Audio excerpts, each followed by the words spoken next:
살아 있습니다. 토론이 살아 있습니다. 살아있는 토론, KBS 열린 토론. 토론은 라디오가 진짜입니다. 진짜 토론, KBS 열린 토론.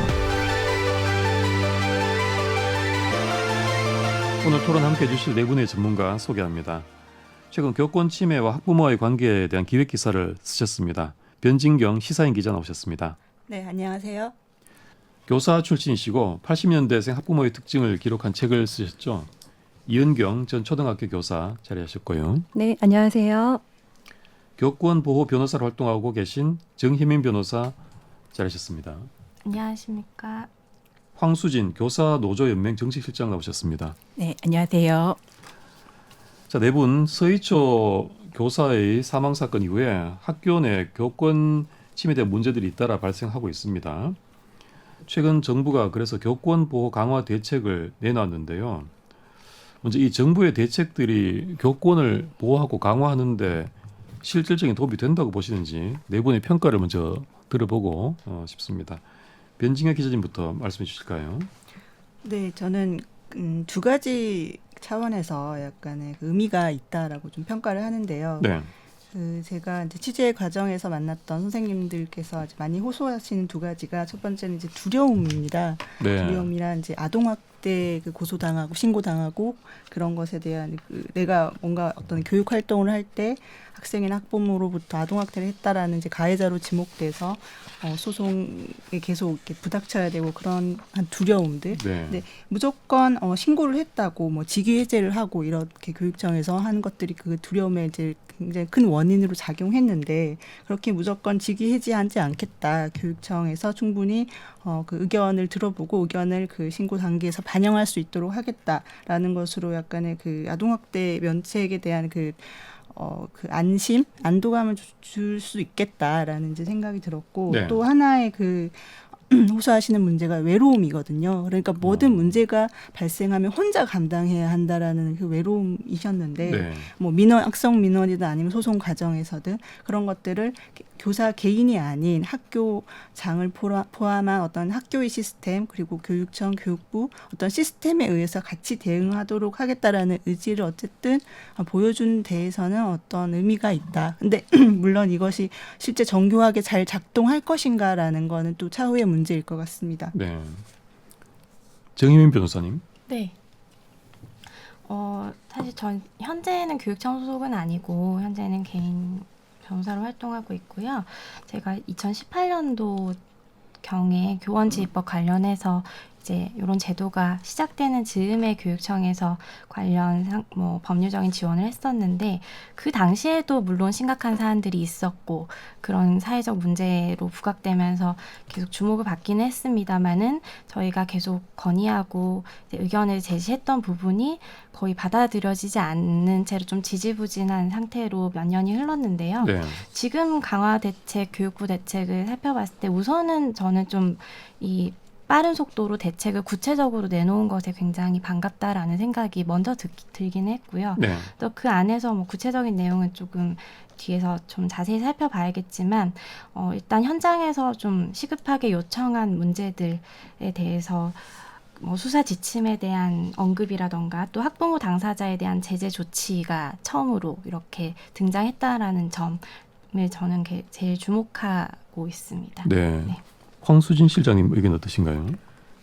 저는 일단은 교권 강화 대책은 아니고요. 교권 보호 대책 정도의 일단은 의미를 많이 두고 있습니다. 네. 예, 강화가 되지는 않죠. 사실 이렇게 만든다고 해서 지금 실제 현장에서 피해가 입고 있는 많은 선생님들을 보호할 수 있는 조치고 또 선생님들이 교육 활동을 온전하게 하기 위한 보호 조치의 일환입니다. 근데 이마저도 사실은 조금 아직도 교사 입장에서는 좀 아직 완전하지 못하다. 다만 이런 것들이 논의되고 시작된 과정에서 그동안 선생님들이 이제 그 체벌이 금지된 지 한참 됐잖아요. 네. 그 체벌 대신에 교육적인 그런 활동을 위해서 아이들을 이제 지도할 때 여러 가지 그 방법들을 사용해 왔어요. 교육적인 방법들을 뭐 박수 3번, 뭐 손머리 이런 것들 네. 굉장히 많이 사용해 왔는데 그런 것들도 아동학대다라고 신고를 당해 왔거든요. 네. 근데 지금 이게 만들어진 방법에서는 이게 아동학대가 아니었다라고 인정받는 거예요. 그래서 다시 좀 회복되는 느낌을 많이 받으시는 분들이 있고요. 그리고 이런 거를 좀 전국적으로 또 정부 차원에서도 유의미하게 만들어가고 있다는데 의미가 있다고 생각합니다. 네. 이은경 선생님 어떠신가요?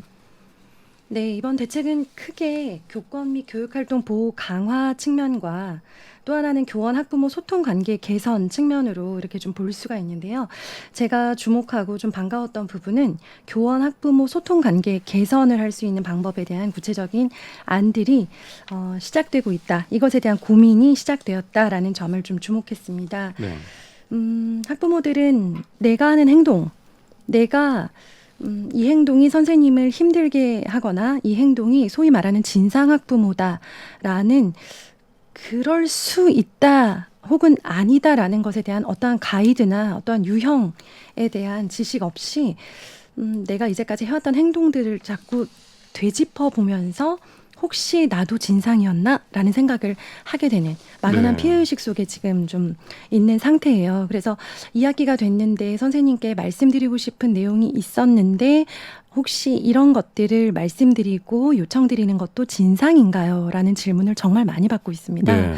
네, 이것들에 대해서는 이번 대책에서 학부모 민원에 의한 교육활동 침해 유형을 신설하고 또 학교생활 규약 안내 자료집을 제공하고 학교장 중심의 학부모 특강을 제공하는 것, 이러한 것들과 또 학부모 상담, 담임 상담을 방문 사전 예약제와 온라인 민원 처리를 하겠다라고 하는 이런 여러 가지 체계들을 신설하기로 했던 점들은 막연히 진상학부모일지 모른다는 불안감 속에 살고 있는 학부모들과 또한 시스템 없이 학부모의 그런 민원에 시달렸던 교사들에게 그래도 많은 도움이 되는 조치가 아닐까라는 생각이 들었습니다. 네. 이번 정부가 발표한 대책에 대해서 대체로 좀 환영하신다는 입장이신 것 같고요. 다만 그래도 아직은 좀 불충분하다라는 견해, 네. 시작 단계다. 조금 더 만들어 가야 된다. 이런 의견 좀 아쉬움도 좀 표현해 주신 것 같습니다. 오늘 9월 4일에 서희초 교사의 49제를 공교육 멈춤의 날로 지정해서 교사들이 추모의 시간을 갖기로 했는데요. 여기에 대해서 정부가 강경 대응 방침을 밝혔습니다. 교사 사회에서도 의견이 엇갈리고 있다고 하는데요. 황수진 실장이 먼저 의견을 좀 주신다면요. 이 부분 되게 대답하기가 난감한 질문 중에 그러신가요? 하나입니다. 네. 네. 굉장히 많이 난감한 질문 중에 하나가 교사들에게는 파업권이라는 게 없어요. 네. 정치권이 없다는 그 부분이 굉장히 많은 부분이 있고요.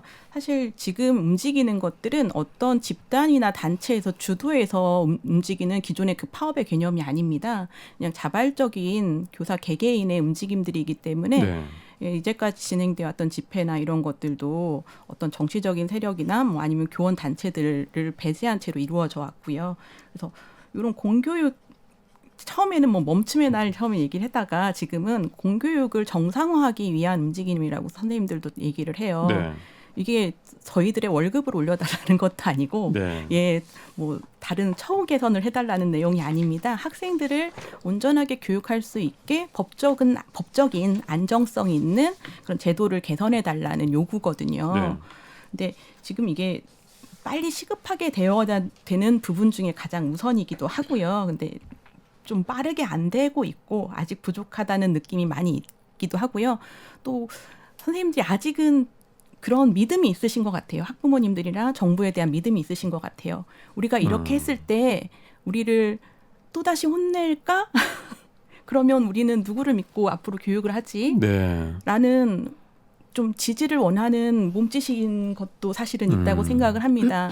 예, 그러면 여기를 우리를 더 이상 우리를 믿어주고 지지해주지 않으면 도와주지 않으면 우리가 어디로 가야 할 것인가? 지금 뭐 교육 현장의 골든 타임이라고도 생각하시면서 긴급하게 움직이시는 거라고 생각합니다. 황수진 실장님 말씀을 들으니까 우리 선생님들이 좀 안타까운 심정이 그대로 전달되는 것 같습니다. 그럼 이은경 선생님 입장은 어떠신가요? 네, 저희 실장님 말씀 정말 많이 공감하고요. 네. 무엇을 위한 정상화, 멈춤의 날인가에 대해서 좀 함께 생각해봤으면 좋겠어요.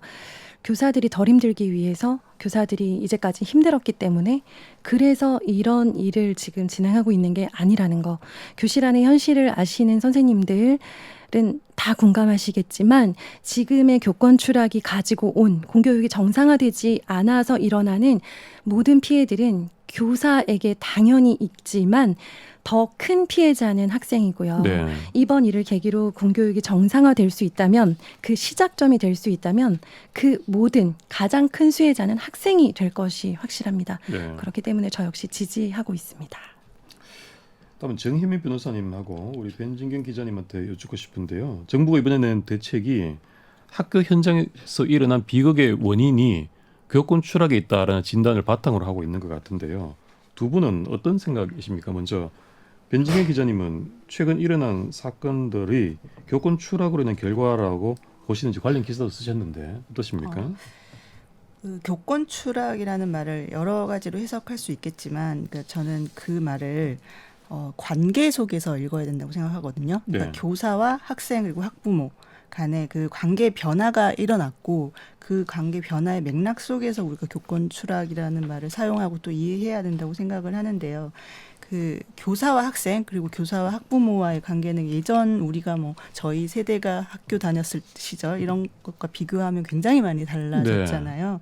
예전에는 좀 상하 관계, 위계 관계가 있었다면 점점 뭐 긍정적으로 보면은 수평적인 관계, 또 부정적으로 보자면 어떤 또 힘이 역전이 일어나는 일종의 갑을 관계 혹은 뭐 소비자 어떤 서비스의 수요 공급자와 수요자 그래서 어떤 소비자와 어떤 그 고객 어떤 그런 관계, 소비자와 이제 공급자의 관계 이런 네. 식으로 또 변화되기도 하고 변질되기도 하고요. 이렇게 되어 왔는데 이렇게 그 관계는 변해 왔는데 그 변화를 둘러싸고 그 교사를 둘러싸고 있어야 하는 어떤 제도, 보호할 수 있는 제도나 시스템 이런 것들은 예전 시스템 그대로란 말이죠. 네. 그러니까 하나도 변하지 않고 보호해줄 시스템도 잘 없고 옛날 것과 맞지 않고 그래서 이렇게 관계는 변화해 가는데 뒷받침해준 어떤 정책적 지원, 보호 이런 게 없으니까 거기서 발생하는 여러 가지 어긋남이 교권 추락이라는 현상으로 좀 나타나고 있는 게 아닌가. 그래서 저는 일종의 약간 교권이라는 걸 둘러싸고 나타나는 문화 지체 현상 같은 이렇게 네. 좀 느껴지기도 합니다. 예. 정혜민 변호사님은 어떻게 의견이신가요? 네, 뭐 이걸 법적인 인과관계를 저희가 뭐 명확하게 인과관계가 있다 없다 이렇게 설명하기는 어렵지만 그냥 제가 체감하는 바로도 굉장히 몇 년 사이에 법률 상담이나 사건을 수임하는 과정에서도 이런 유형, 그러니까 선생님들께서 힘들어하시는 유형의 발생 빈도나 심각성이 가속도를 붙이고 있다라는 느낌을 저도 강하게 받았고 또 그런 과정에서 사실 현장에선 계속 호소했던 부분 어떤 법률적인 지원이나 예산의 확보 이런 것들에 대해서 이야기를 해왔지만 개선되지 않고 있었던 점이 원인이라면 원인이었을 것 같다라는 생각이 들고요. 네.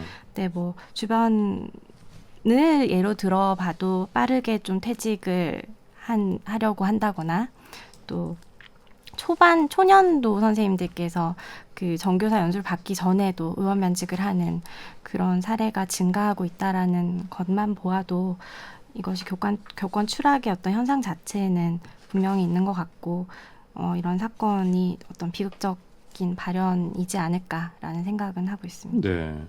교권 추락을 아마 여기서는 저만큼 깊게 보고 목격하고 느끼신 분은 없을 것 같아요. 뭐 제가 좀 오래 좀 더 살았다 보니까 예전에 제가 학교 다녔을 때는 교권이 거의 뭐 구름 위에 있던 그런 시절이었고 말죽거리 잔혹사 아버지 영화 뭐 그대로였는데 지금은 정말 상상도 못할 그런 지경까지 좀 추락을 해버린 것 같습니다. 그래서 이 교권 추락은 좀 명백히 우리 눈앞에 보이는 현상인 것 같은데 이 교권 추락의 원인을 우선 파악을 해봐야 될 것 같아요. 교권 추락이 교사 권위 추락이라고 할 수도 있는데 이게 어디에서 시작됐다고 보십니까? 먼저 학교 현장에 계신 황수진 선생님부터 의견을 주신다면요. 교사 권위의 추락이라는 걸 지금 저희들이 얘기하는 교권과 그래서 지금 현재 현장에 계신 선생님들이 얘기하는 교권과 일반님들이 알고 있는 교권의 의미가 굉장히 많이 다르다는 걸 저희 느껴요. 네. 벌써 10여 년 전부터 교권은 선생님들에게 교육할 권리였어요. 네. 예, 수업을 할 수 있고 제대로 수업을 온전하게 진행할 수 있는 권리. 이렇게 너희들에게 학습권이 있듯이 선생님들에게는 수업권이 있단다라고 자신 있게 얘기할 수 있게 되는 네. 그 환경을 원하는 거였거든요. 교사님, 내가 선생님이니까 너네들은 내 말 따라야 돼. 이런 교권이 아니에요. 과거에 그냥 너희들 내가 수업을 해야 되니까 쟤네들 올바로 수업을 진행하기 위해서 수업을 방해하지 말아라. 네. 다른 친구들의 수업을 못 듣게 해방 놓지 말아라. 그렇게 지도할 수 있는 그런 정도의 어떤 권리 정도 정말 네. 우프지만 그 정도를 바라고 있거든요. 근데 그게 이제 불가능해지기 시작한 게 사실은 아까 초반에도 말씀드렸듯이 선생님들이 그런 걸 제지할 수 있는 생활 지도권이 없었어요. 네. 생활 지도를 했을 때 이게 아동학대랑 뭐 인권 침해랑 이렇게 자꾸 비교를 하고 자꾸 이게 정당하냐라는 그런 자기 검열을 계속 거쳐야 되는 거예요. 선생님들이 뭔가 행동을 하실 때마다 이게 법적으로 문제가 생길 건가?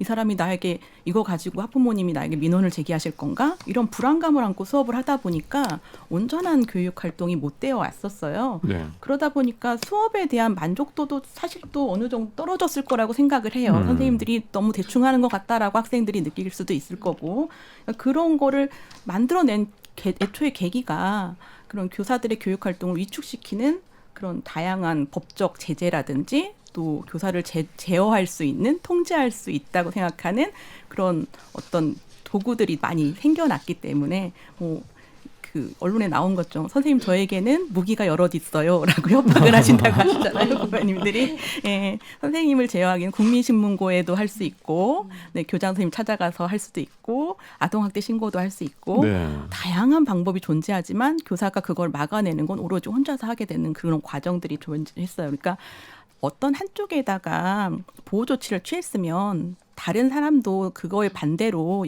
악용되지 않게 하는 보호 조치가 같이 이루어졌어야 되는데 이 불균형의 문제가 분명히 존재했다고 생각을 합니다. 네. 저는 그냥 생활인으로서 좀 궁금한 것은 그 제가 이제 우리 그 자녀를 어린 시절 학교에 보낼 때만 해도 좀 이렇게 학교에서 좀 서러움이 있어도 이거 선생님한테 괜히 약간의 뭐 항의성이란 말만 했다가도 큰 불이익을 1년 내내 받을까봐 겁나서 이제 입도 못 댔는데 지금은 막 그렇게 괴롭힌단 말이죠. 근데 그런데 자기 자녀가 뭐랄까 불이익을 받을 그런 두려움 없이 그걸 어떻게 하는 그런 역학 구조가 바뀌었는지 그게 참 궁금합니다. 이영애 선생님 어떠신가요? 지금의 학부모가 이런 모습이 된 것 그리고 학교 구조가 이렇게 된 것은 먼저는 고학력 저출산 시대의 최초의 학부모 네, 이 점에 좀 주목해도 좋을 것 같습니다. 예전에 우리 선생님이 구름 위에 계셨다고 하셨죠. 네. 네, 실제로 학력 면에서도 구름 위에 계셨던 게 사실이고요. 아, 네. 그렇죠. 대부분의 학부모가 선생님을 일단 그들의 권위를 인정할 수 있을 만큼의 학력 차이가 나던 세대였습니다. 네, 지금은 교사보다 높은 학력을 가지거나 동등한 비슷한 학벌 혹은 뭐 낮더라 하더라도 이미 고학력 세대에 전체적으로 상향 평준화되어 있는 그런 학부모가 저출산을 하게 됩니다. 네. 집에 소황제들이 한 명씩 있는 거죠. 네. 이 소중한 아이를 안 그래도 잘 키워보고 싶었는데 학생 인권이라는 것이 너무나 중요해지는 사회적 흐름과 맞물려서요. 무엇을 교육활동을 하려고만 하면 다 인권에 위배된다라는 이야기들로 제재를 받기 시작을 합니다. 예를 들어 정말 당황스러웠던 것은 초등학생의 일기 검사를 하는 것이 학생의 인권을 침해하는 행동이다. 라고 이제 공문이 내려온 적이 있었어요. 예, 그런 식으로 또 뭐 학생이 수업 시간에 자는데 그걸 깨웠다던가, 네, 뭐 두발이나 복장에서 아이가 어떤 것들을 했을 때 그것들을 지적하고 혼내고 벌 주는 것들, 하지 못하게 하는 모든 것들이 인권과 관련된 문제다라고 하는 것을 우리 어른들만 알고 있는 줄 알았는데 학생들도 그걸 점점 악용하기 시작을 하는 거죠. 네, 그러면서 선생님에 대해서 아까 학부모도 무기가 있는 것처럼 학생들은 이거 인권 침해예요 라고 말해버리면 본인들이 무기를 쥐고 있다고 생각할 수 있는 그런 분위기가 됐습니다. 참 옛날 말씀 드리게 되는데 저희들은 인권 침해라는 단어 자체를 떠올려 본 사람이 아무도 없었는데 참 많이 바뀌었습니다. 네. 그럼 우리 이영애 선생님도 학부모들이 좀 어떤 달라진 점을 말씀해 주셨는데 변 기자님이 최근 이 학부모들의 특징을 통해서 교권 침해 문제를 분석하는 기사를 쓰셨어요. 학부모들이 과거와 달라진 양성의 특징이 있습니까?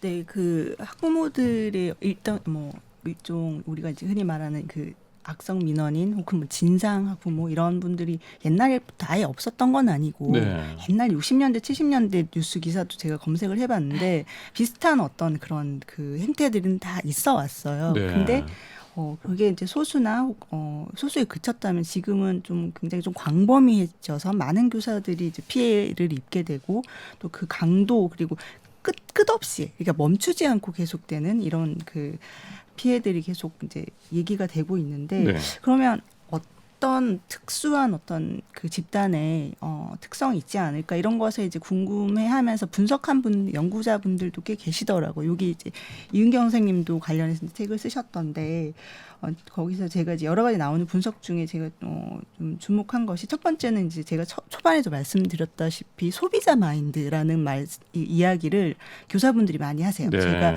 학부모들이 언제부터 어떻게 달라진 것 같으세요라고 이제 여쭤봤을 때 뭔가 학부모들이 소비자 마인드를 갖기 시작한 시점이 한 10년, 뭐 15년 전 이렇게 말씀하세요. 그러니까 그때가 스승 이런 지위가 아니라 네네. 교육 서비스의 공급자 네네. 뭐 이런 거군요. 그게 그때 당시가 어떤 정부에서 어떤 교육 정책을 발표하거나 할 때 교육 수요자라는 단어를 쓰기 시작한 시대였다고 해요. 네. 그때 어떤 학교에는 이제 소비자 헌장 그 교무실 벽에 붙여놓기도 했대요. 그러니까 그 고객이 이제 왕이고 뭐 만족시켜야 한다. 우리가 어떤 교육 서비스로 그 교육 소비자를 만족시키자라는 어떤 그런 내용에 그런 것들이 좀 광범위해졌고 네. 또 그것들이 사회 인식이 퍼지면서 학부모들도 내가 뭐 그러니까 예를 들면 세금을 냈으니 그에 걸맞는 어떤 교육 서비스를 나는 교사로부터 정당하게 제공받을 권리가 있다. 약간 이런 식으로 생각하면서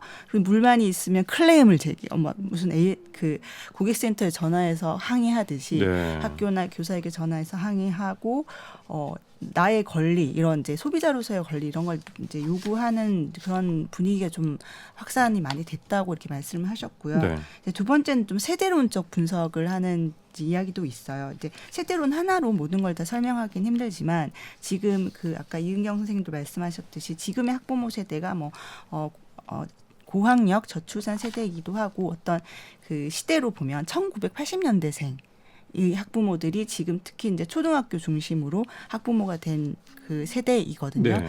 이 세대가 그 특성을 이제 연구를 해본 결과 이분들은 이제 개인과 조직을 거래적 관계로 거래적 계약으로 보고요. 또 네. 디지털 문화에 익숙하고 그걸 통해서 정보 소통, 공유를 하는 걸 굉장히 좋아하고 개인주의 성향이 강하지만 뭔가 끊임없이 소통하면서 상호 협력하고 싶은 욕구도 강하다. 뭐 이런 특성이 있어요. 네. 근데 이런 분들이 학교에 갔을 때, 학부모가 되어서 학교에 갔을 때는 첫 번째 좀 예전 학부모 세대와 다른 것이 학생의 어떤 성적, 학습 지도 이런 것보다 학교에 요구하는 것이 학교의 공동체 생활, 또 창의력 신장, 그리고 존중받는 것 이런 것들을 학교에 굉장히 요구를 하고 네. 가장 두려워하는 거는 자녀가 학교 폭력에 연루되는 것. 그리고 교사와 전화나 카톡, 문자, 또 앱 이런 걸로 부담 없이 소통한다. 굉장히 네. 부담 없이 소통하고 또 자녀의 학교 생활에 대해서 관심이 매우 높은데 학교의 공식 학부모 프로그램 참여는 굉장히 저조하다. 이런 특성들이 좀 공통적으로 보였다고 해요. 네. 또 그리고 이거랑 또 연결되는 거이기도 한데 지금의 그 1980년대 학부모들의 또 특성을 이제 이 전으로 가보면 이들이 대다수가 사실 그 무상보육 1세대하고도 겹쳐요. 네. 그 우리나라 이제 무상보육이 도입된 이후에 사실 영유아기부터 아이를 집에서 양육하지 않고 어린이집에 보내는 게 좀 보편화된 세대가 지금은 그 아이들이 자라서 초등학생이 되고 중학생이 됐고 그 학부모들도 이제 학교의 학부모가 됐는데 무상보육 시절에 경험했던 어떤 그 보육 서비스의 경험 있잖아요. 거기서는 뭐 키즈노트로 투약 의뢰를 선생님한테 선생님 몇 시에 이 약을 냉장 상태에서 해주세요라던가 우리 아이 사진 예쁘게 찍어서 보내주세요. 혹은 우리 아이가 좀 아침을 못 먹었으니까 아침 먹을 것 좀 먹여주세요. 이런 식의 요구들을 계속 해왔고 네. 사실상 그 보육 서비스 기관에서 이것들을 다 수용을 해줬단 말이에요. 근데 이런 경험들이 사실 그대로 학교로 이어졌고 그럼 당연한 것 아닌가? 약간 이런 마인드가 좀 많이 내재되어서 또 그것이 이제 학교하고 좀 부딪히고 있는 게 아닌가 이런 분석을 해놓은 것들이 있습니다. 네. 새로운 학부모 세대들의 등장 이렇게 볼 수도 있겠군요. 네네네. 자, 그런데 이렇게 특징적인 학부모들의 등장 외에 또 교육 정책이나 구조적으로 교권 추락을 설명할 수 있는 부분도 있을까요, 정혜인 변호사님? 네, 일단은 뭐 변호사의 입장에서 가장 아쉽고 계속 안타까웠던 부분은 학교 현장에 대한 사법 절차, 법적 절차를 제기하는 사람들은 늘어나는데 그건 사회 전반적으로 공통적인 현상이죠. 어떤 현상에 대해서 사법적인 절차로서 해결하고자 하는 행위들은 점점 증가하고 있는데 네. 유난히 학교 집단에서는 그에 대한 대비가 거의 없다시피 한 실정이라는 것을 저희가 교육청에서 근무하면서 굉장히 놀랐던 부분이거든요. 네. 그러니까 외부 기관이나 뭐 회사라고 한다면 업무 중 발생한 그런 뭐 형사든 민사 등 이런 법적인 절차에 있어서 당연히 어떤 법무팀에서 지원을 한다거나 선임을 해서 대응해야 된다라는 인식이 당연한데 학교에서는 선생님 개인이 그러니까 제가 목격한 것도 여러 건 직접 서면을 쓰시거나 형사 절차에 있어서도 아무런 대책 없이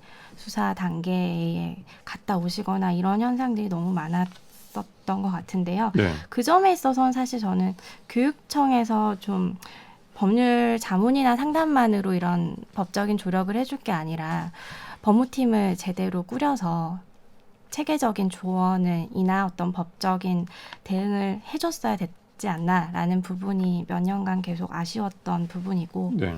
그런 점이 지금 이런 사안들을 거치면서 좀 빠르게 개선되었으면 하는 부분이기도 합니다.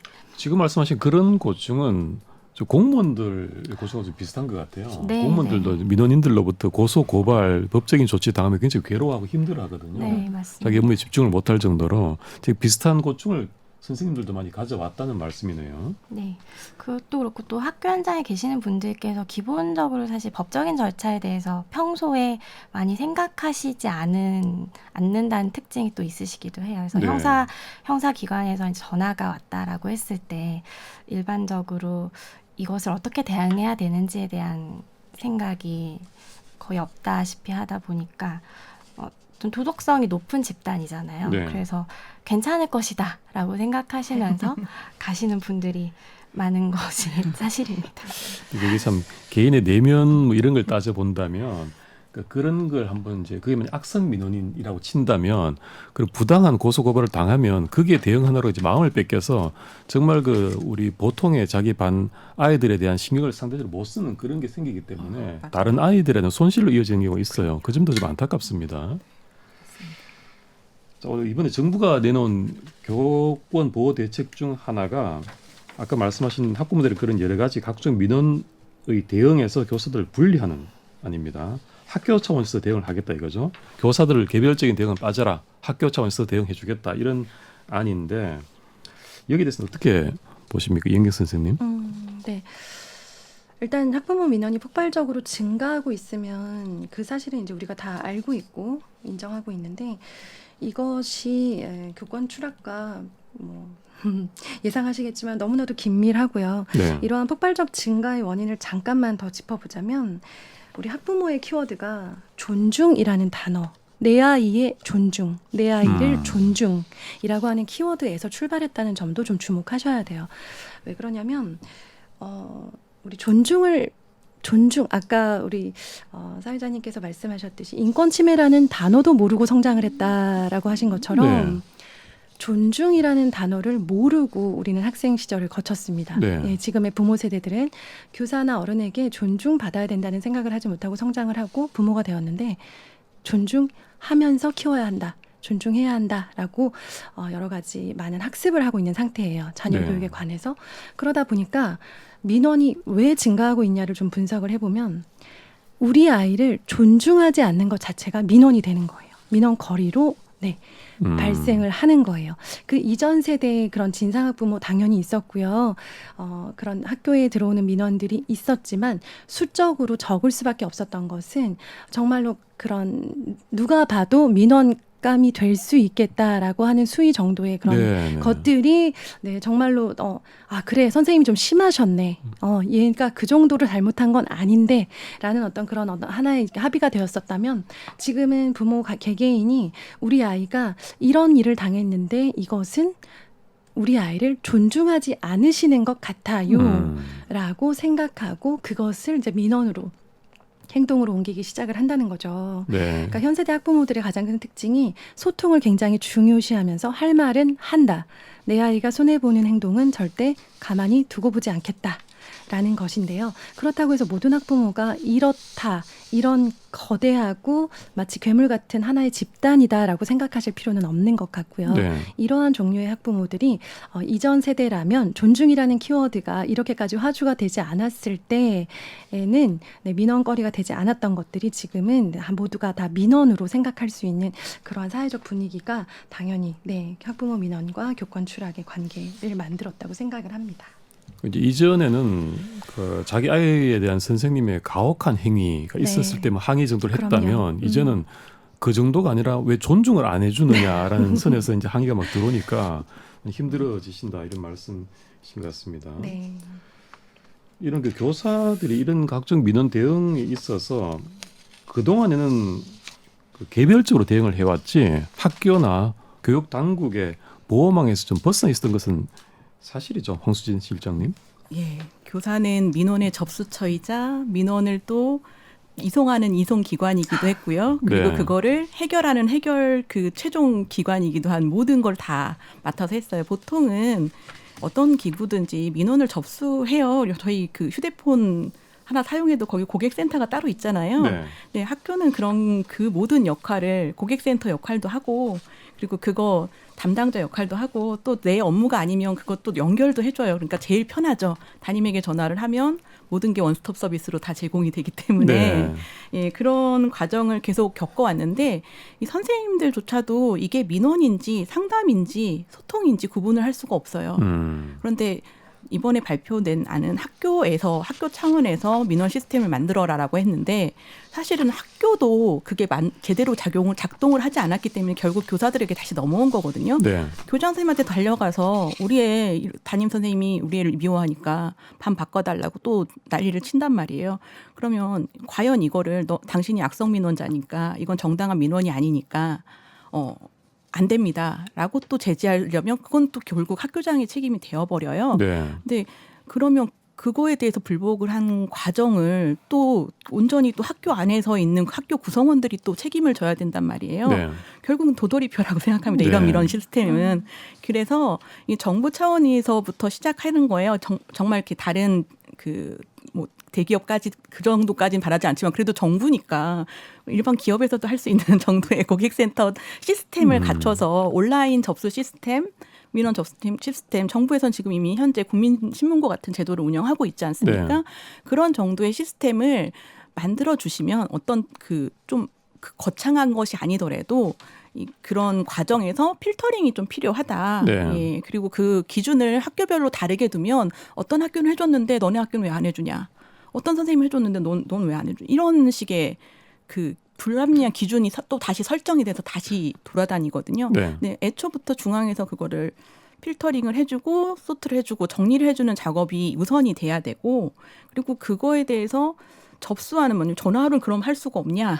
온라인으로만 해야 되냐? 그러니까 전화나 이런 것들은 당연히 학교에서도 일부 접수할 수 있을 거예요. 그런데 그렇게 했을 때 이런 거는 그냥 교육청에 문의하십시오. 교육부에 문의하십시오. 이런 시스템으로 응답해 주시면 저희가 응답할 수 있습니다라는 정도까지는 가능할 것 같아요. 그리고 네.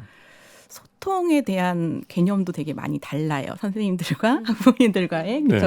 그 온도차가 굉장히 큰데요. 선생님들이 상담주간이라는 게 있어요. 학교에 있으면 상담주간 일주일 동안 반 아이들 20명, 30명을 상담을 합니다. 그 학부모님들하고. 그러면 너무 많은 분들이 신청을 해서 저학년은 15분씩 상담을 해요. 네.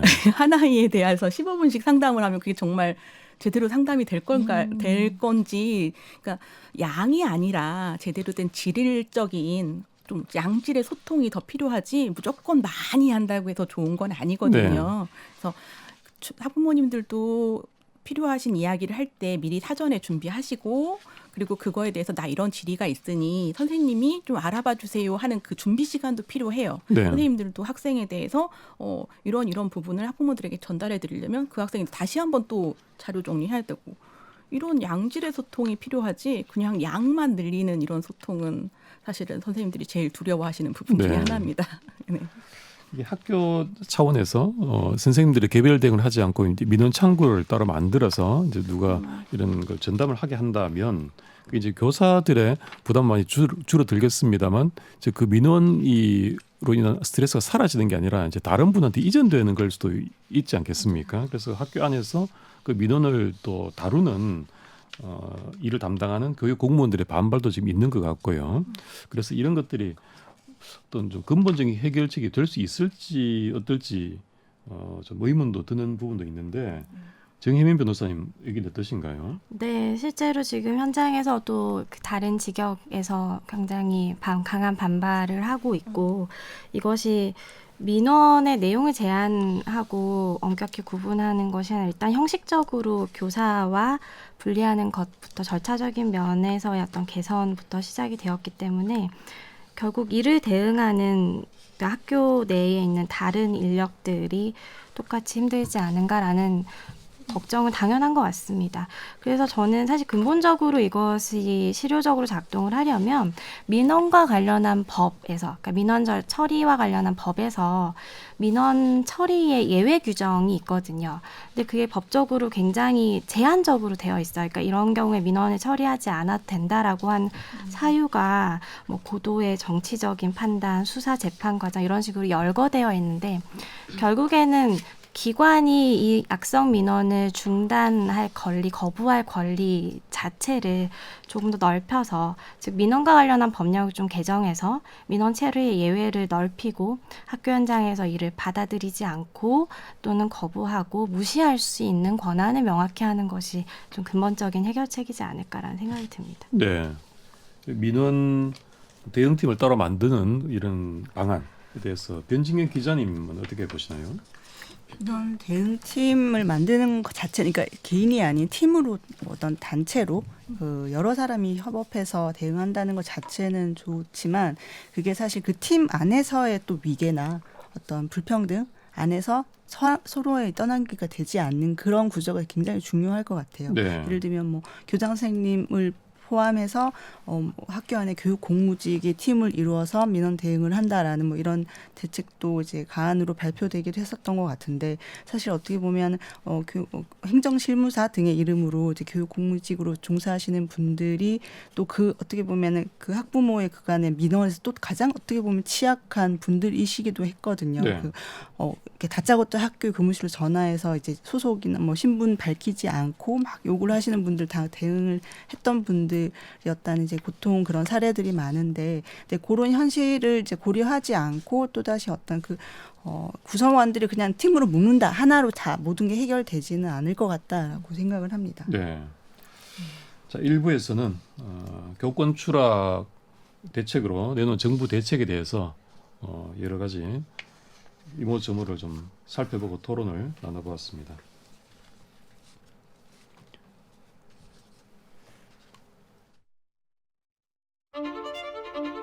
토론은 치열해도 판단은 냉정하게.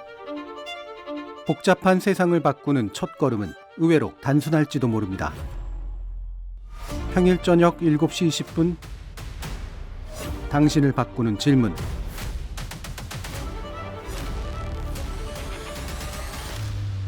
KBS 열린 토론. 부모의 관계와 교권 침해 문제에 대해서 얘기해보고 있는데요. 이은경 전 초등학교 교사, 정혜민 변호사, 황수진 교사노조연맹 정책실장, 변진경 시사인 기자 네 분과 함께하고 있습니다. 자, 1부에서 정부가 내놓은 교권 보호 강화 대책에 대해서 좀 개괄적으로 의견을 들어봤고 학부모들의 관계 그런 문제들 좀 얘기를 나눠봤는데요. 2부에서는 1부에서 잠깐 언급했던 그 민원 대응 시스템 외에 또 추가적인 대책들에 대해서 조금 더 구체적으로 살펴보도록 하겠습니다. 이런 내용이 있습니다. 교사의 정당한 생활 지도에 대해서 아동학대의 면제권을 부여하겠다. 이런 방침이 있어요. 여기에 대한 평가를 좀 들어보고 싶습니다. 먼저 정혜민 변호사님 어떠십니까? 네, 일단은 아동학대로 고소를 당한 사안이 두 가지로 분류를 할 수 있죠. 실제로 이제 학대 혐의가 있는 사안, 체벌 등의 어떤 행위가 있었던 사안과 저희가 계속 문제 삼는 것은 정당하게 생활 지도를 했음에도 불구하고 고소고발하는 것, 특히 정서적 학대라는 이유로 고소고발하는 것인데요. 사실 제가 실제 수임했던 사건들을 살펴보고 내용을 살펴보더라도 지금 정당한 생활 지도에 해당하는 경우에 학대 범죄로 의유되지 않게 하는 내용의 법률안이 올라와 있지만 실제로도 정당한 생활 지도라고 저희가 법적인 주장을 했을 경우에 이것이 그럼에도 불구하고 유죄가 나오지는 않습니다. 네. 실제적으로 문제는 무분별한 고소나 고발 이후에 그 과정에서 겪는 어려움들, 수사 과정에서 조력받지 못하는 것, 그리고 학대 혐의가 확실하지 않은데도 현장에서 직위 해제된다거나 아니면 관리자가 임의적으로 휴직을 써라라는 식으로 현장에서 배제하는 것, 이런 것들이 문제인데요.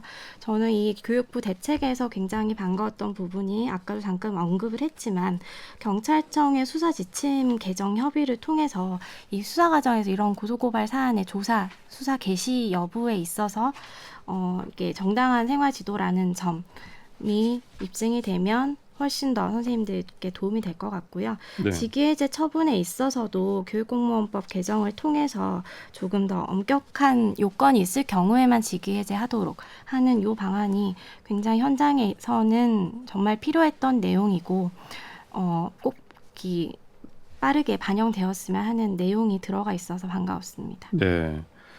그러니까 이 아동학대 면제권을 부여하겠다는 것은 사실은 이제 여러 가지 고소고발에 대한 심리 수사 결과에 네. 대해서 좀 유리한 결론을 해주겠다는 그런 얘기이지 사실은 이미 이제 그 과정에서 그냥 고통을 네네. 면해주지 못하는 거거든요. 네. 그 점에서 일단 수사 개시 단계에서 이런 것들을 정당한 사유를 고려해서 네. 좀 적절히 처리할 수 있는 제도가 마련되는 것은 되게 반가운 일이다. 이런 말씀이신 것 같습니다. 네. 이 교권 침해 원인으로 악성 민원과 함께 많이 지적되어 온 것이 금방 말씀드린 아동학대로 고소고발을 당하는 사례들입니다. 이게 참 굉장히 그 힘을 빼는 선생님들이 힘을 빼는 그런 일일 것 같은데요. 황수지 실장님, 실제 학교 현장에서 이 아동학대로 고소고발을 당하는 경우가 많이 있습니까? 사실 이제 우리들은 잘 목격을 못하는 경우가 많이 있거든요. 있다면 또 실제로 교사들이 겪는 피해는 어느 정도인지. 제가 모든 접수를 다 받지는 않지만 이제 한 지역에서 인천에서 이제 교권 상담을 하면서 아동학대 신고를 당하신 선생님 동행 지원을 이제 2차례 한 적이 있습니다. 네. 이런 문제가 계속 대두되고 있음에도 불구하고 이제 또 신고가 돼서 이때 선생님들이 받으시는 거는 1차적으로 상처를 받으세요. 내가 네. 이미 아이들과 굉장히 많은 친분 관계를 형성하고 있어서 잘 지내고 있었는데, 네. 근데 또 학부모님들하고 관계도 좋다고 생각하는데 신고를 당해요. 그래서 네. 더 웃긴 건 아이는 계속 학교를 나오고 있는데 그 아이 학부모는 선생님을 고소를 한단 말이에요. 신고를 네. 한단 말이에요. 네. 이 우픈 상황에 아동학대로 신고했는데 이 사람이 아동학대 범죄자라고 지목을 하면서 그 아동학대자에게 아이를 보내고 있어요. 학부모님들은. 네. 네. 네. 그런 좀 우픈 상황도 발생을 합니다. 어떻게 저 사람이 아동학대 범죄자인데 범죄자한테 어떻게 아이를 보냅니까? 자기 아이를 믿고. 네. 네. 정말 이해할 수 없는데 그런 정도로 지금 아동학대 고소 고발 사건은 사실은 현장에서 선생님들을 굉장히 무력화시키는 도구가 되고 있고요. 네. 그로 받는 정신적인 상처를 그 아이를 담당하고 있는 동안 계속 가지고 가야 돼요. 그리고 네. 결국 그 아이를 마주보기가 힘들어지면 교실에 있을 수가 없어서 선생님들 스스로가 그 교실을 떠나십니다. 네. 네. 그러면 나머지 아무 이유도 알지 못하던 나머지 학생들은 선생님을 잃게 되는 거예요. 네. 네, 그게 지금 현장의 모든 피해예요. 그러니까 실제로 담임 교사가 교체가 됐는데 학부모님들은 왜 갑자기 교체가 됐냐, 왜 중간에 교체를 하는데 아무 얘기도 안 해주냐. 근데 아무 얘기를 해줄 수가 없죠 학교에서는. 네, 그렇죠. 그러면 네. 그 민원조차도 학교에서 떠안아야 되는 거예요. 네. 예, 지금 현장의 피해는 그렇게 아수라장이 되어 있는데 이거를 해결할 수 있는 방법을 찾지 못한 것도 문제가 있고요. 이 아동학대법에서 제일 저희가 문제라고 계속 지정하는 거는 아동학대 신고가 들어오면 선생님들의 이러이러한 잘못을 했으니까 이 사람 아동학대라고 얘기했어요. 그러면 경찰 수사가 들어가면 그 이외에 더 많은 혐의가 발견되지 않아요. 그런데 네. 가정 내 아동학대 신고가 들어가면 옆집에서 그냥 큰 소리가 났어요. 너무 애가 우는 소리가 많아요. 라고 해서 수사가 들어가면 더 많은 그 밖에 큰 혐의가 발견이 돼요. 네. 이게 의심만으로 신고할 수 있다는 건 가정에서의 아동학대 정황을 위한 법안이지 학교에서 현장에서 이미 오픈돼 있는 이 공간에서는 오히려 증거에 입각한 신고가 더 거기서 끝이 나야 되는데 더 네. 과한 수사를 하게 되는 부분들도 문제가 있고요. 네. 선생님들은 신고 의무자예요. 근데 신고 의무자를 아동학대로 신고를 강력하게 하면서 실제로 저번 한 분은 아이가 맨날 상처가 나서 와서 아동학대로 신고를 한 거예요. 네. 그런데 그게 수사가 들어가니까 이 학부모가 담임 교사를 네가 신고했지 그러면서 아동학대로 신고를 한 거예요 또. 네, 그래서 신고하기도 두려운 거예요. 이제 신고를 네. 잘못했다가 내가 역으로 신고를 당할 것 같은 제대로 된 신고 의무자 보호 조치조차도 없다는 것도 문제가 있는 거죠. 네. 이번에 나온 대책 교사의 정당한 생활 지도에 대해서 아동학대 면책권을 부여하겠다라는 방안에서 정당한 생활 지도가 이제 어디까지 해당하는지 이게 좀 문제가 될 수 있을 것 같습니다. 그래서 여기에 대해서 이것 때문에 또 역으로 교사의 체벌이나 마음대로 징계하고 이런 것들이 가능해지는 것 아니냐를 우려를 표명하는 분도 있는데 이 부분은 어떻게 보시는지요, 이영애 선생님? 당연히 우려되는 상황이죠. 그리고 네. 경험하셨겠지만 우리 모두 다 경험했지만 우리 이전 세대의 선생님들의 모습들 기억하시죠? 네. 학생 인권이라는 게 존중받지 못하던 시대 그리고 학부모의 민원이 지금처럼 폭발적으로 증가하지 않았던 시대에는 교실 안에 교사라는 왕이 있었습니다. 네. 네. 그들에게 있었던 권력을 가지고 정말로 하지 말았어야 될 그런 여러 가지 행동들을 했던 게 사실이고요. 이것은 지금 교사든 아니든 학교라고 하는 경험을 했던 모든 사람들이 다 가지고 있는 직간접적인 경험일 거라고 생각을 하고요. 저 역시 굉장히 우려하고 있는 지점이기는 합니다. 네. 네. 저도 학교에 근무를 했었고 또 지금도 여러 학부모님들을 통해서 지금 저희 아이가 교실에서 이러한 상황인데 이게 지금 제가 그러니까 저희 선생님의 행동을 제가 어떻게까지 이해하고 받아들여야 하나요? 근데 정말 놀랄 만큼 네, 그 수위가 좀 높다라고 생각되는 분들이 여전히 계시거든요. 네. 네, 그래서 참 지금 이제 이런 전 국민의 시선이 교사에게 모이고 그리고 교권 회복을 위해서 다 같이 노력하는 이때 이 시점을 계기로 삼아서요. 저는 교사 내부에서의 노력 어떤 그러한 우려할 수 있는 상황들이 벌어지지 않기 위해서 그러한 노력들 그리고 또 생활지도에 대한 가이드라인 같은 것들이 지금 함께 움직여져야 되지 않나라는 생각을 합니다. 네. 지금 교권을 회복하기 위한 노력들은 시작이 됐는데 그래서 교사에게 여러 가지 권리를 주면서 불안해하는 시선들 역시 교사들도 모르지 않을 거라고 생각을 합니다. 네. 네, 그렇기 때문에 교사 역시 권리만 주장하고 교권이 확대되기만을 바라기보다는 그 안에서의 자정적인 노력들은 반드시 필요하다고 생각합니다. 네. 정희민 변호사님. 네, 일단 선생님께서 걱정하시는 부분은 다행히 법에서 금지를 하고 있어서 저희가 체벌이라는 것이 지금 사실 성립하기는 어렵습니다. 그냥 폭행이나 상해가 될 뿐이죠. 그래서 네. 맞아요. 법적으로 체벌은 되지 않는데 네. 그런 거죠. 선생님의 어떤 그 폭력으로 생각하기는 어려운데 아이에게 계속 상처를 주거나 그 반 아이들을 계속 힘들게 하는 어떠한 행동이나 특정 어떤 언행 같은 것들이 있다라고 했을 때 그런 것들이 체벌로 규정할 수는 없는데 참 아이들을 힘들게 하는 그래서 생활지도라는 이름으로 많은 그렇게 행해지는 것들 중에서 사실은 이제 우리 황수전 선생님 공감하시겠지만 교직 안에서도 참 정말 저 선생님의 저 행동이나 저 말투는 개선이 되셨으면 좋겠다라고 생각되는 부분들이 있거든요. 네. 네, 그런 것들이 혹시 악용되지는 않을까 하는 그런 확대되지 않을까 하는 그런 좀 걱정스러움도 저도 있고 또 네. 외부에서의 시선도 좀 느껴지고 있습니다. 네. 네, 뭐 이게 자의적인 지도 네. 범위가 너무 확대되지 맞아요. 않을까의 네. 우려였고 또 다행히 그 대책안에서 고시안에서 상당히 그 생활지도 방식까지도 구체화해서 안내를 하고 있어서 예를 들어서 선생님들께서 굉장히 많이 질문을 연수갈 때 해주시는 부분들이 아이를 분리해도 되냐 이런 게 현장에서 항상 늘 고민스러운 지점이었는데 이런 훈육이나 훈계, 교실 밖 분리, 교실 내 분리, 또 뭐 물품을 보관하는 방식 이런 식으로 굉장히 구체적이고 상세한 방법들 사실은 각 교실의 교사의 재량으로만 맡겨져 있어서 이것이 학대인지 아닌지도 선생님의 리스크로 남아있던 부분을 고시로 끌어와서 구체적으로 제시하고 있어서 저는 좀 다행이라는 생각이 듭니다. 네. 또 이번 정부 대책 중에서 가장 논란이 되고 있는 부분이 이걸 같습니다. 교권 침해 사례를 학생부에 기재할 수 있도록 한다는 건데요. 이게 효과적인 대책이 될 거라는 전망도 있습니다만 어떻게 바라보시는지요? 황수진 실장님? 네. 먼저 좀 앞선 얘기 중에 저희 이제 선생님들이 체벌을 다시 할 것이냐 안 할 것이냐는 고민을 많이 하신다고 그래서 막 네. 그런 우려 때문에 사실 이번 고시안도 굉장히 세밀하게 그 부분을 규제를 굉장히 많이 해놨어요. 선생님들이 할 수 없게끔 이렇게 해놓으면 뭐 많이 늘어난 게 없네라고 할 정도로 사실은 선생님들이 할 수 없게끔 고시안이 만들어졌어요. 네. 예, 저희들은 그래서 이렇게 제안을 해놓으면 우리 뭐 몇 가지의 뭐 지금 나와 있는 조항들 때문에 우려를 하시는 것 같은데 사실은 그거 외에 큰 게 없습니다. 네. 네.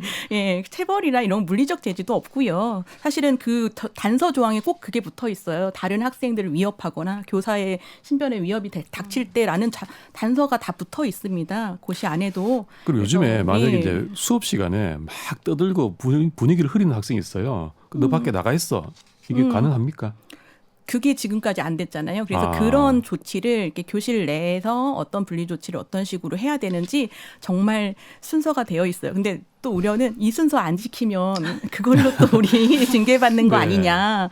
이런 우려도 가지고 있을 만큼 사실 되게 세밀하게 해설서까지도 또 만들어 주신다고 하세요. 네. 그래서 그런 작업들을 하고 있기 때문에 이게 좀 근거가 돼서 선생님들이 하신 활동이나 이런 행동들이 아까 말씀하신 것처럼 우려가 될 수도 있어요. 그런 것에서 좀 경계가 생길 수 있고 선생님들도 자체적으로도 이것까지는 우리가 교육적 활동으로 이렇게 할 수 있구나라는 것 그리고 이런 게 아니면 하지 못할 수도 있겠구나라는 것들도 정립이 되고 학부모님들도 그런 부분에서는 좀 믿고 그 어쨌든 교육부에서 만든 거잖아요. 네. 여러 전문가분들이 같이 고심한 거고 또 되게 이번에는 외국의 사례들을 굉장히 많이 접수를 해서 네. 연구를 통해서 만드셨다고 해요. 그래서 조금 더 저희들은 좀 강한 조치를 원하셨지만 네. 그 정도도 안 나왔다는 거 말씀을 드립니다. 저 이제 좀 개인적으로 좀 궁금해진 게 그럼 지금까지 상황에서 그 수업 시간에 막 떠들고 이러는 아이들을 그 최소 내보내는 것조차 못했을 때 그럼 그 아이가 말을 안 듣고 선생님의 지시를 따르지 않고 계속적으로 나 계속 내 떠들겠어라고 막 소리 지르고 난동을 쳤을 때는 어떤 대책이 없는 겁니까? 없습니다. 예, 아, 전혀 그랬군요. 없습니다. 예, 네. 심지어 선생님한테 욕을 하고 반말을 하고 소리를 질러도 네. 예, 덩치가 되게 큰 고등학생이고 선생님이 여 선생님이세요. 네. 그 남자애가 막 거의 고압적으로 저는 선생님이랑 그 교사랑 학생이 바뀌어 있는 줄 알았어요. 역할이 네. 녹음 파일만 듣고도 근데 굉장히 고압적으로 막 소리를 지르는 수업 중인 거예요. 심지어 다른 학생들 그걸 다 듣고 있고 근데 선생님이 어떻게 하실 수가 없는 상황도 지금까지 많았거든요. 그런 경우에는 그 학생의 인권은 보장될지 모르지만 그 같이 수업을 듣는 다른 학생의 권리는 그렇죠. 또 어떻게 되는 건지 궁금하네요. 저도 뭐 그런 일을 경험했었거든요. 네. 너무 마음 아프지만 6학년 남학생에게 맞았습니다. 아, 네, 그 그런 일이 학생들이 실제로 본인의 있군요. 분노를 참지 못하고 네, 그냥 발로 찼고 네, 예, 모든 학생이 지켜보는 앞에서 저는 그 학생에게 차였고 네. 그 이후로 어떤 조치도 취하지 못했고 그냥 교사 개인의 상처로 남았어요. 네, 이런 네. 일들이 저만 겪은 건 아니었다라는 거. 네. 그러시군. 정말 놀라운 일이 현장에서 네. 벌어지고 있었던 것 같습니다. 그럼 이번에 이 교권 침해 사례를 학생부에 기재한다는 그 규정 다시 얘기로 돌아와서 네. 이게 어떤 그 효과를 볼 수 있을 거라고 보시나요? 저는 이 부분이 가능해지려면 교사들의 평가권이 굉장히 확보가 되어야 된다고 생각을 네. 해요. 실제로 생기부 기재에 대해서 효과가 전혀 없지는 않을 거예요. 네. 이거를 두려워해서 또는 그런 앞으로의 진로를 생각해서라고 할 수도 있겠지만 이걸 뒤집어 버릴 수 있다는 것도 아시거든요. 행정소송이라든지 또 강한 민원으로 인해서 이미 뭐 언론을 통해서도 학폭 기록을 삭제하는 그런 과정들도 이미 다 아시는 분들은 아실 거예요. 네. 그렇다면 교권 침해에 대한 생기부 기록은 학생 대 학생으로 일어났던 게 아니라 이번에는 학생 대 교사예요. 그러면 교사가 학생의 미래를 장래를 망치는 짓을 할 것이냐라는 공격을 받는단 말이에요. 100% 받을 수 있어요. 네. 그럼 이거를 막아주실 거냐? 예, 신변 보호 조치까지도 가능하게끔 그런 각종 협박과 이런 것들이 사실 난무하거든요. 선생님들이 불안해서 집에 혼자 못 가시는 분들도 있으세요. 뭐 칼 들고 가서 죽여버리겠다 하시는 네. 학부모님들까지도 있는 상황에서 이런 것들로 인해서 안전이 확보가 되지 않을 수도 있다는 네. 예, 두려움이 많이 있으세요. 그리고 이걸로 인해서 행정소송이라든지 무슨 소송이 각종 문제가 제기됐을 때도 오롯이 이제 교육 당국에서 책임을 져주실 수 있느냐. 아까 변호사님 말씀하신 것처럼 그런 법무팀이 움직여 주신다거나 이렇게 해서 교사가 그 과정에 다시 개입되지 않는 상황이 발생하면 좋겠고요. 네. 예, 지난 주말에 집회에 갔을 때 저랑 동갑인 선생님이 의원 면직을 하셨더라고요. 이렇게 네. 학폭 업무를 맡으시다가 병이 생겨가지고 의원 면직을 하셨는데 너무 마음이 너무 아팠어요. 그러니까 학폭 업무만으로 내가 그 아이를 담임하고 있는 것도 아니고 학폭 업무만으로도 민원을 받았는데 2년 뒤에 심지어 그 절차상의 문제를 지적하면서 고소를 다시 당하셨대요. 네. 네. 그래서 그런 일련의 과정들을 교사들이 감당하지 않게끔 보호 조치가 마련돼 있지 않고 또 평가도 지금 부정적인 의견 못 써주게 하거든요. 네. 예, 아이가 한글을 제대로 못하는 아이가 있어요. 그러면 집에서 방학 동안에 책을 좀 읽었으면 좋겠습니다라고 평가 그 생활기록부에 써서 보내주면 왜 이런 거 썼냐 바꿔달라. 예, 부정적인 말 써주지 마라. 이거 남는다. 우리 아이 과학고 보낼 건데 뭐 특성화고 네. 보낼 건데 뭐 이런 요구가 있으면 거의 들어주게 돼 있어요. 사실은. 그렇게 평가권도 무너져 있는 상태에서 생기부가 과연 제 역할을 할 수 있겠느냐라는 생각을 합니다. 이런 기재를 학생부에 했을 때 이게 어떤 입시에 좀 치명적일 수 있을 만큼 학생과 그 학부모의 반발이 굉장히 거셀 것으로 또 예상이 되는데 정혜민 변호사님 어떻습니까? 네, 뭐 저의 의견은 변호사들은 싫어하겠지만 사실 이게 법적 자투의 대상이 되기 때문에 저희 업계에서는 환영할 수는 있는 일이지만 그런가요? 새로운 파이가 생긴다고 평가를 할 수도 있죠. 근데 네. 사실 학교 입장에서 보면 저는 이게 과연 이 법적 다툼의 대상이 되는 선생님들이 이거 감당하실 수 있을까? 학폭 업무도 사실 학폭 업무를 한 번만이라도 해보신 분들이시라면 이 기재에 찬성할 수도 없을 것이다. 이런 현장의 의견도 들었거든요. 그래서 아까 절차적 하자 뭐 고소 얘기도 하셨지만 변호사 입장에서는 이걸 만약에 학부모 입장에서 소송에 들어간다면은 절차부터 뒤져가지고 이 학교가 구성을 어떻게 했나 절차를 어떻게 했나 저희 입장에서는 그렇게 해서 취소를 검토하고 할 수밖에 없는데 이 현장을 더 힘들게 하는 요소가 되지 않을까. 그리고 이 과연 예방 효과가 있을까. 심각사안에 있어서 그러한 행위를 하는 당사자가 기재되니까 조심해야지라는 생각을 할까라는 의문도 저는 조금 네. 있습니다. 교권 침해 사항을 학생부에 기재하는 방안. 변진경 기자님 의견 어떠신가요? 저도 이제 효과가 없진 않겠으나 네. 부작용이 어마어마할 것이다. 저는 그렇게 생각을 해요. 실제 그 학교 뭐 학폭 업무를 담당했든 아니면 자기 반에서 학생들 간 학폭 그 이후의 과정을 이제 처리하셨던 그런 선생님들 가운데에서 그 학부모들의 이 민원으로 인한 그 학교 현장의 고통이 굉장히 강해진 것이 학폭 그 처분의 학생부 기재가 시작된 2012년이다부터 모터이다라고 말씀하시는 분들을 좀 많이 봤어요. 네. 그러니까 사실은 그 학폭 관련, 그러니까 학생과 학생 사이 일어난 그 폭력 관련해서도 지금 학교 현장이 이 정도로 혼란을 겪고 있는데 학생과 교사 간의 어떤 그 갈등 그리고 그것이 기재됐으면 사실은 대입에서는 어떻게 보면 학폭보다 그 학생 간 폭력보다 교권 침해 이게 사실은 훨씬 더 이제 불이익이 될 수 있잖아요. 이게 교수님들이 보기 얼마나 그렇죠. 불쾌하겠어요. 상당히 그 뽑기 싫은 학생이죠. 우리한테도 그럴 거 아니야 이런 생각이 들 그렇죠. 거잖아요. 그것을 지금 그 학생이나 학부모들이 정말 반성하고 수긍하고 다음부터 그러지 않고 예방하는 효과가 있을까? 지금도 그렇지 않다는 이런 증거들이 굉장히 많잖아요. 네. 학폭만 해도 지금 온갖 행정소송, 행정심판들이 난무하고 그 한 사건을 갖고 최소 2, 3년씩 법정에서 뭐 헌법 소원까지 간단 말이에요. 네. 끝까지 이걸 뒤집으려고 하고 실제로 행정소송에서 원고 승소율이 최근 3년간 분석을 해봤을 때 25% 이상, 그러니까 4분의 1은 뒤집힌단 말이에요. 네.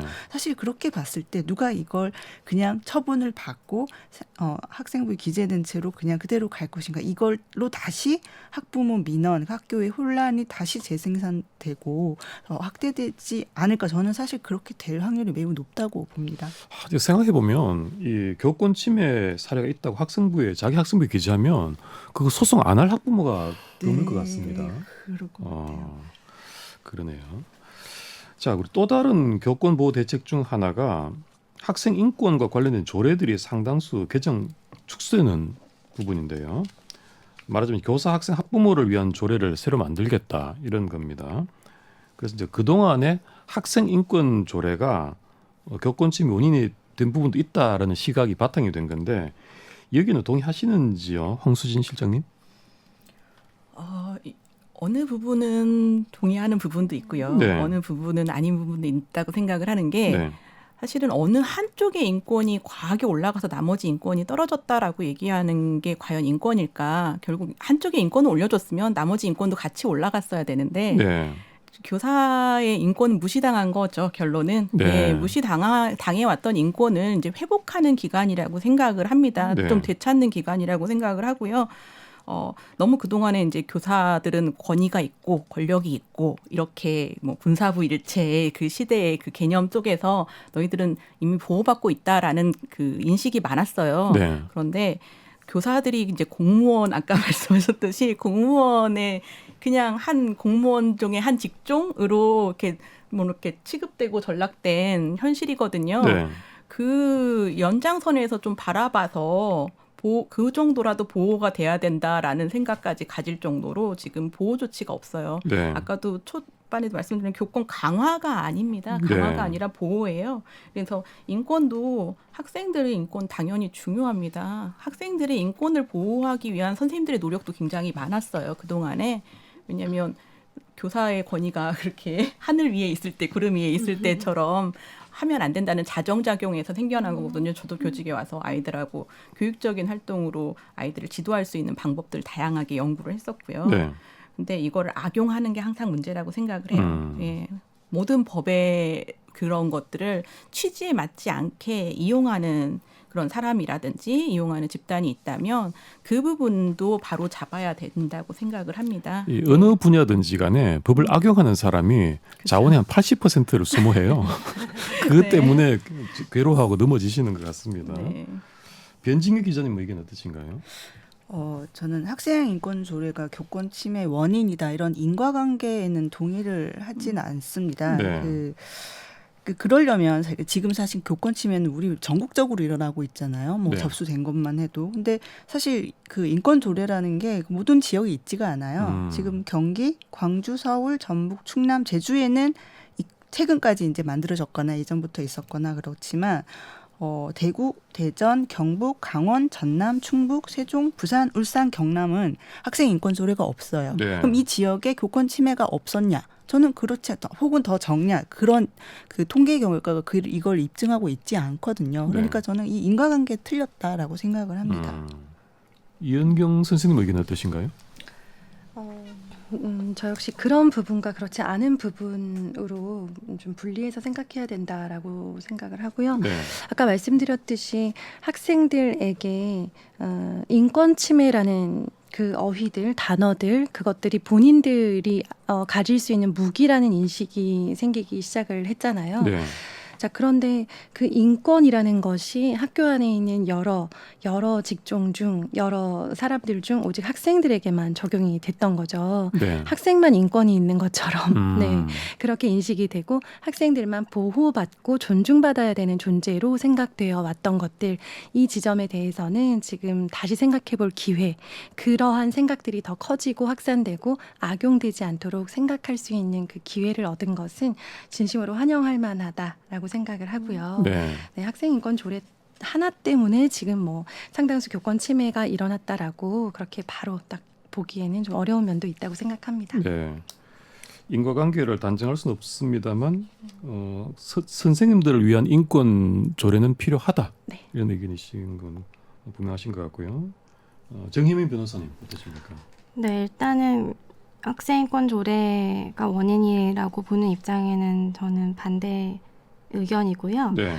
이게 만약에 악용되고 잘못 해석될 여지가 있다면 그것에 대응해서 정당한 근거로 저희가 주장을 하면 되는 것이지, 이걸 그렇게 악용하기 때문에 폐지해야 된다, 이런 논의는 좀 잘못된 전제가 아닌가라는 생각이 들고, 예를 들어서 휴대폰 사용에 대해서 교육부 안내문을 보면 조례가 사생활의 자유를 강조해서 수업 중에 아이들이 휴대폰을 무분별하게 해서 수업 방해하니까 우리는 이쪽 조례로서 이걸 제한할 수 있는 근거를 주겠다라고 설명을 했지만, 사실 구체적인 내용을 보면 서울특별시 학생인권 조례를 기준으로 보더라도 그 휴대전화에 있어서 그 제한을 못하게 한 것이 아니라 학생들이 참여한 학교 규칙으로 규제할 수 있다라고 분명히 되어 있어요. 그러니까 학생인권 조례에서도 휴대전화 그 휴대전화 사용을 규제할 수 있다고 이야기하고 있고, 교육부 고시안에서도 무조건 제한 이런 것이 아니라 교육 목적이나 긴급 상황 대응의 경우를 제외하고 사용 금지라는 원칙을 규정하는 것이어서, 사실 내용을 들어보다 둘 다 과잉으로 금지하지 않는 동일한 형식이거든요. 네. 그래서 저는 그런 내용 규정하면서 마치 인권조례의 내용이 문제인 것처럼 표현이 된 것이 법적으로 이게 과연 맞는 내용인가라는 의문이 계속 들었던 대목입니다. 네. 참 어떤 그 양쪽의 권리의 선이랄까요? 그게 좀 예민하게 충돌할 수도 있는 그런 영역이어서 어려운 문제 같습니다. 그래서 지금 문제가 되어 있는 교권, 그리고 그 반대편에 서 있는 건 아니지만 또 한쪽에 어떤 우뚝 서 있는 학생 인권, 이 양쪽 가치의 균형, 이걸 어떻게 맞춰 나가야 될지 한번 의견을 여쭤보고 싶습니다. 변진경 기자님. 네, 그 균형이라는 말도 이제 이렇게 생각하는 그 사람들마다 생각하는 그 방식이 좀 다를 것 같아요. 그러니까 균형을 시소처럼 생각을 하면 한쪽이 내려가면 한쪽이 올라가고, 또 다른 쪽이 내려가면 다른 쪽이 올라가고, 이렇게 그러니까 일종의 이제 제로섬처럼 한정된 파일을 두고 권리가 이제 나눠 가질 수 있는 것처럼 생각하는데, 균형이라는 말이 악용될 수도 있는 것 같거든요. 네. 그러니까 저는 이제 교사의 권리와 또 학생의 인권, 이 두 측이 사실은 그 전체 파이가 커지고 점점 양측이 상승하는 속에서 균형을 맞춰가야 된다는 그런 전제 하에서 그 두 측 권리의 그 균형을 이야기해야 이게 악순환으로 빠지지 않는다, 이렇게 생각을 해요. 그 네. 전제가 저는 중요하다고 생각합니다. 정희민 변호사님. 네, 양쪽 모두 다 두텁게 보호돼야 될 대상이지 않을까라는 생각이 들고, 그냥 바람직한 인권의식이나 민주시민으로서의 태도를 가진 아이들이라면 당연히 선생님에 대한 어떤 존중이 당연히 있을 것이라고 저는 사실 확신을 합니다. 그래서 그 양쪽을 모두 두텁게 성장하는 방향으로의 고민이 더 있어야 되지 않을까라는 생각이 듭니다. 네. 황 실장님 어떠신가요? 저는 학기 초에 이제 아이들을 만나면 이런 얘기를 해요. 선생님도 사람이니까 화를 낼 수 있다. 선생님도 화를 내니까 나도 삐진다. 네. 선생님도 사람이니까 계산하다가 실수도 하고 틀린 말 할 수도 있다. 나도 사람이다. 라는 얘기를 먼저 하고 시작을 합니다. 네. 학부모님들께 첫날부터 편지를 보내요. 제가 이러이러한 경력으로 교육을 배웠고 교육을 해왔고 그리고 아이들과 이런 교육을 해나갈 것입니다. 그렇지만 저도 사람이고 아직도 배울 게 많은 교사이기 때문에 앞으로 이렇게 서로 그런 부분을 믿고 이해해 주셨으면 좋겠습니다라고 편지를 먼저 보내두고 시작을 해요. 네. 사실 여기서부터 시작하지 않을까 싶어요. 그러니까 선생님도 사람인데 네. 기대치가 너무 높으십니다. 네. 네. 학생들도 기대치가 높고 근데 기대치는 높은데 그 기대치를 만족시키지 못했다라는 느낌이 들면 공격을 시작하세요. 네. 근데 사실은 그 학교 안에 있는 뭐 선생님도 마찬가지고 다른 직종에 있으신 분들도 마찬가지고 학생들도 마찬가지예요. 학생들이 뭐 지나가다가 교문 앞을 지키시는 배움터 선생님들, 배움터 지킴이 분들 봤을 때도 꼬박꼬박 고맙다고 인사를 하라고 제가 얘기를 해요. 네. 그런 자기들을 지켜주는 사람들 그리고 교육해주는 사람들에 대한 고마움이나 그분들에 대한 인권을 존중하지 못하면 나의 인권도 상대적으로 존중받지 못할 수 있다는 것들을 제대로 배우지 못했기 때문에 사실은 이런 현장에 어려움들이 생겨나고 있다고 생각을 해요. 그래서 사람이다, 다 똑같은 사람이다라는 것만 좀 공감대를 만들어 주셨으면 좋겠어요. 이번 네. 기회에. 네. 그렇습니다. 중요한 말씀을 주신 것 같습니다. 교권을 세운다는 게 어떤 뭐 교육 현장의 어떤 효율이라든지 올바른 교육을 위한 것이라 목적도 있겠습니다만 더 근본적으로는 교사라는 한 인간의 인권을 위해서라도 필요하지 않은가 그런 말씀을 주신 것 같습니다. 이은경 선생님 어떠십니까? 학교, 학부모, 교사는 교육의 세 가지 주체잖아요. 네. 네. 어른인, 성인인 교사와 학부모는 학생을 잘 가르치고 성장시키기 위해서 고민하고 있는 파트너다라는 파트너십에 대한 이해 전제가 중요하다고 생각하고요. 학부모 집단이 하나의 어떤 거대한 괴물이 되지 않았으면 좋겠어요. 그러기 위해서는 이들이 가지고 있는 그 열정 그리고 건강한 종류의 커뮤니티, 학부모 커뮤니티, 학부모 참여가 더 이상 일부 학부모가 설치는 것으로 인식되지 않았으면 좋겠어요. 네. 네, 그런 인식들이 있잖아요, 사실은. 네, 사실 뭐 제가 개인적인 이야기를 말씀을 드리자면 저는 학부모 회장입니다, 지금. 선생님 입장이 아니라 학부모 입장이시긴 하시네요. 네네.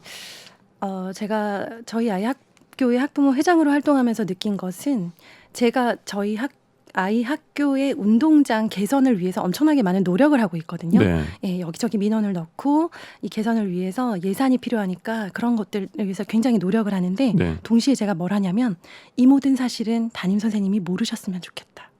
아, 그럼 왜 그런가요? 저 혼자 설치는 학부모로 낙인 찍히고 싶지 않은 거예요. 아, 네. 네, 이 모든 것들이 학생들을 위한 건데요. 아직까지는 그런 부분에 좀 인식과 신뢰가 부족하지 않나라는 생각이 들어요. 네. 네, 그래서 건강하게 학교의 교육 활동에 도움과 지원을 줄 수 있는 그런 시스템 역시 이번 기회를 계기로 좀 만들어 가지면 좋겠다라는 생각을 합니다. 네. 자, 오늘 KBS 열린 토론 이것으로 모두 마무리하겠습니다. 오늘 함께해 주신 정혜민 변호사, 황수진 교원노조연맹정책실장, 변진경 시사인 기자, 이은경 전 초등학교 교사 네 분 오늘 감사합니다. 참여해 주신 시민 농객 여러분 정말 감사합니다. 지금까지 KBS 열린 토론 도진기였습니다.